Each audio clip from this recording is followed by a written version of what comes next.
अस्सलाम वालेकुम। मेरा नाम हाफिज़ हैदर है और मैं क्लिनिकल साइकोलॉजिस्ट हूँ।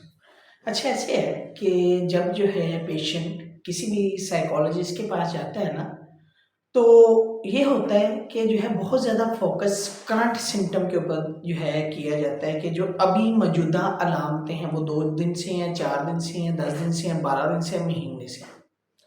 यानी कि करंट जो वर्बिटल जो कंप्लेंट्स होती हैं ना, उनके ऊपर ज़्यादा फ़ोकस किया जाता है।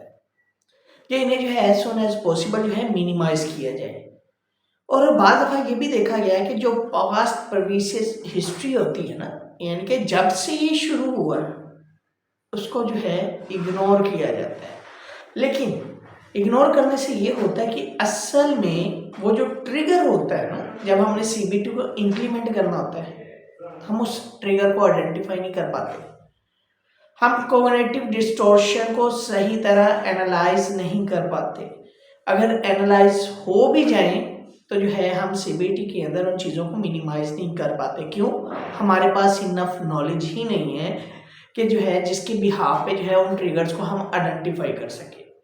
तो वो ट्रिगर्स जानने के लिए जो है पास्ट प्रीवियस हिस्ट्री या उसका जो जितना भी बीमारी से मुतल्लिक बैकग्राउंड है उसको जानना बड़ा ज़रूरी है, ताकि चीज़ें खुलकर सामने आएँ और जब भी जो है सीबीटी को इम्प्लीमेंट किया जाए तो चीज़ें जो है मज़ीद जो है वो क्लियर हों, ना कि जो है एक धागे के जो है वो गुच्छे की तरह बन जाए कि हम जो है वो निकालते फिरें। तो हिस्ट्री में प्रीवियस हिस्ट्री यानी कि जब से बीमारी शुरू हुई है उसके ऊपर फोकस करना बड़ा ज़रूरी है।